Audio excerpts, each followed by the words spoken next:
Video को बिना skip किए आगे तक जरूर देखें और मेरे चैनल को लाइक और सब्सक्राइब जरूर कर दें। कर्म की अद्भुत कहानी। एक बार पार्वती माता भगवान शिव शंकर के साथ पदयात्रा पर विश्व भ्रमण के लिए निकली। विश्व में अनेकों स्थान घूमने के बाद पार्वती माता थक गईं और भगवान शिव से थोड़ी देर विश्राम करने को कहा। भगवान शिव ने विश्राम करने के लिए हामी भरी और दोनों एक पीपल के पेड़ के नीचे बैठ गए। थोड़ी देर बाद भगवान शिव अपनी करवट बदल कर लेट गए, लेकिन पार्वती माता की निगाहें उन चींटियों की कतार पर टिकी थी जो एक स्थान से दूसरे स्थान पर जा रही थी, और चींटियों के बीच रास्ते में पड़ा था एक रेंगने वाला कीड़ा जिसे चींटियां निरंतर काट रही थी। कीड़ा अपनी रक्षा करने में असमर्थ था क्योंकि चींटियां अनेक थी। कीड़ा अत्यधिक पीड़ा में था, वह अपनी रक्षा करने के लिए छटपटा रहा था। पार्वती माता यह दृश्य देख दुखी होने लगी।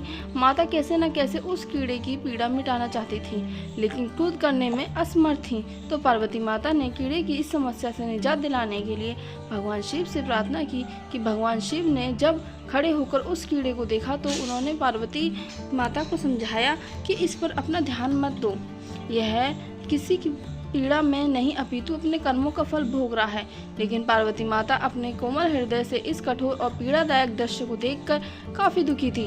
उन्होंने भगवान शिव से उस कीड़े की पीड़ा मिटाने के लिए लगातार प्रार्थना की, लेकिन भगवान शिव ने उन्हें यही समझाते रहे कि इस पर ध्यान केंद्रित तुम मत करो, यह अवश्य ही अपने कर्मों का फल भोग रहा है। भगवान शिव ने इस समस्या से छुटकारा पाने के लिए माता पार्वती को वहां से कहीं दूर दूसरे स्थान पर चलने को कहा ताकि उनका ध्यान हट सके, लेकिन माता पार्वती ने भी हट कर रखी थी कि वह बोली जब तक इसकी पीड़ा नहीं मिटेगी मैं यहाँ से नहीं जाऊंगी। अब भगवान शिव को त्रिया हटा के आगे मजबूर होकर उस कीड़े को पीड़ा मिटानी पड़ी। भगवान शिव बोले पार्वती ठीक है, मैं इसकी कष्ट मिटा रहा हूँ, अगर बाद में यह कुछ गड़बड़ करे तो मुझे दोष मत देना।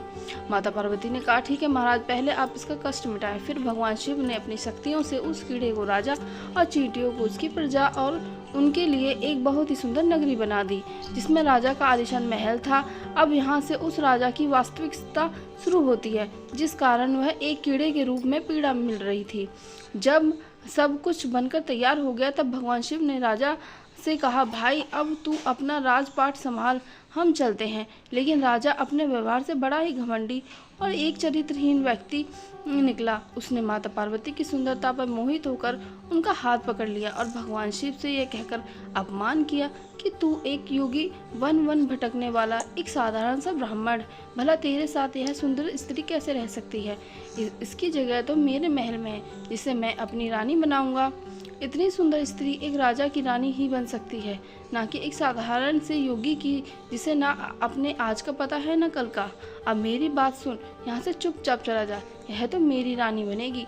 भगवान शिव ने राजा को बहुत समझाने की कोशिश की और बोले यह मेरी पत्नी है, तू अपना राजपाट संभाल, तुझे हजारों रूपवती मिल जाएंगी। भगवान शिव ने उसे खूब समझाने की कोशिश की, लेकिन राजा अपनी जिद पर अड़िग रहा।